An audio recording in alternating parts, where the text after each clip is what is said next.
Hi. So I want to talk to you today about the Law of Malus. And that's M-A-L-U-S, not M-A-L-I-C-E. That's different.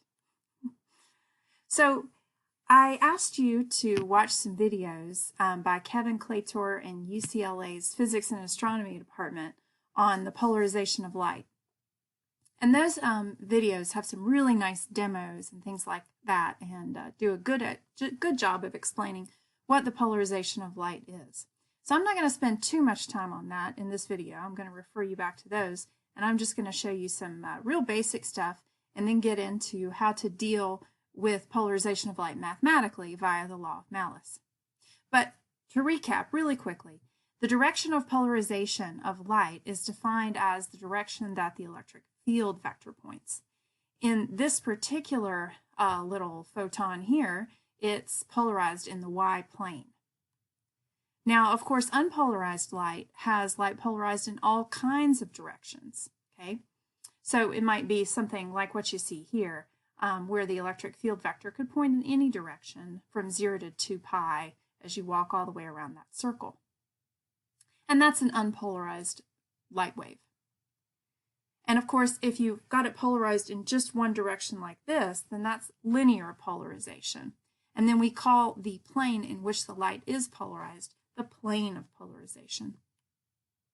Now, it's possible to obtain a linearly polarized beam from an unpolarized beam.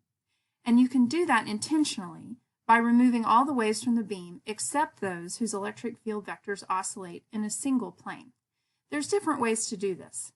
You can do this in selective absorption, reflection, double refraction, or scattering. But by far the most common technique for doing it, for intentionally polarizing light that is to use a polarizer like this one, where the material transmits waves whose electric field vectors lie in a plane parallel to a certain direction and absorbs waves whose electric field vectors are in all other directions. The person that discovered this, patented it, and made a whole business out of it, in addition to his instant photographs, which you might be a little bit more popular in the Polaroid Corporation, is this fellow right here, Edwin Land. He was an American scientist and lived from 1901 to 1991. He had a really interesting life and did a lot of great stuff. If you'd like to read more about him and see more information about him, the American Chemical Society has a really nice article who's linked here.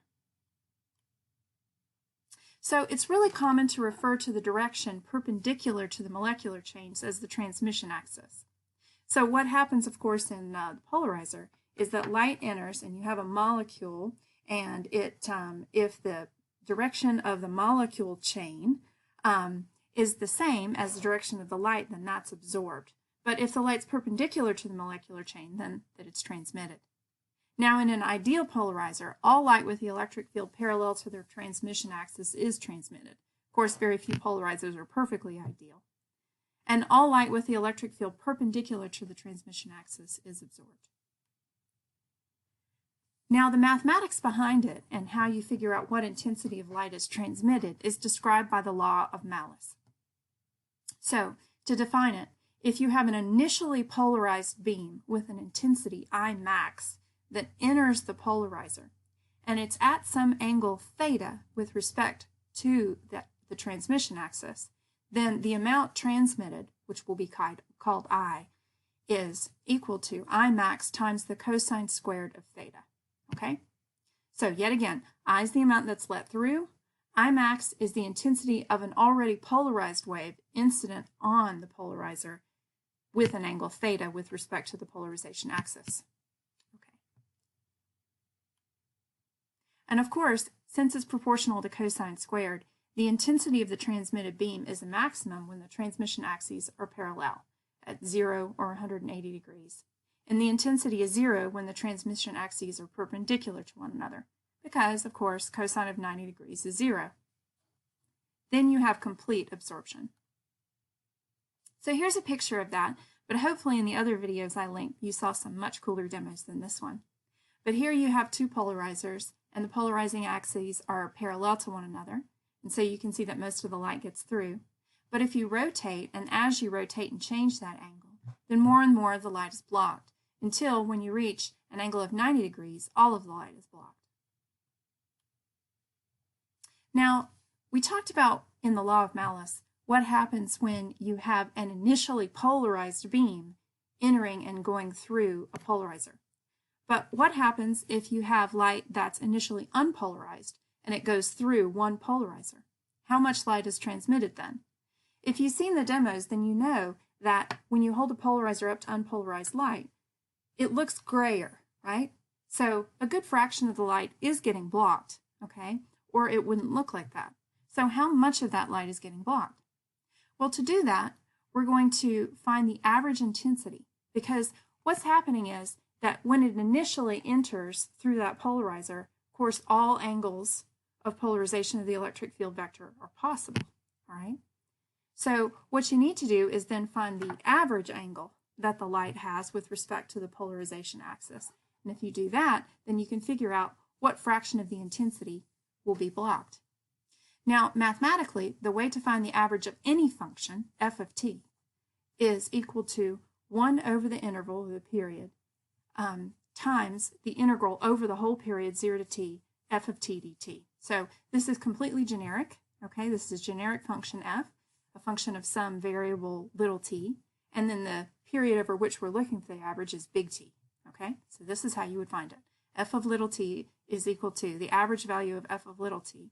And of course, average, the notation here, is indicated by these little kind of triangular brackets, if you will.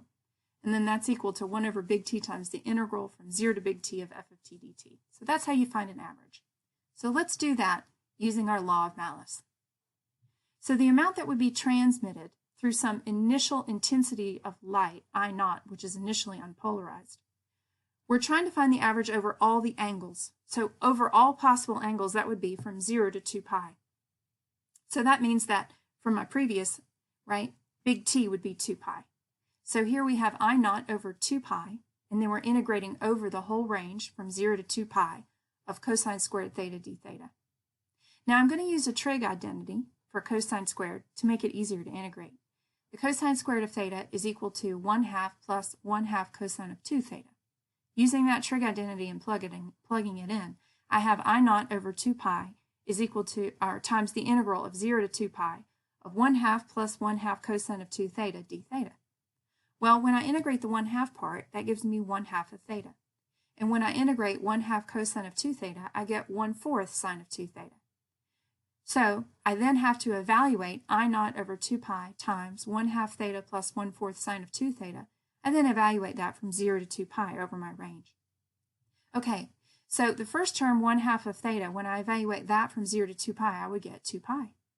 And then the 2 pi's would cancel out, and I end up with I naught over 2. My second term, sine of 2 theta, when I evaluate that from 0 to 2 pi, I get sine of 4 pi minus sine of 0. And both of those are 0. So my second term with the sine gives me no contribution.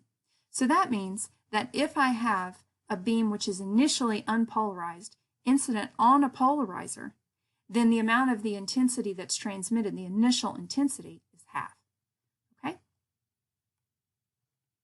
All right, let me do an example problem for the Law of Malus here.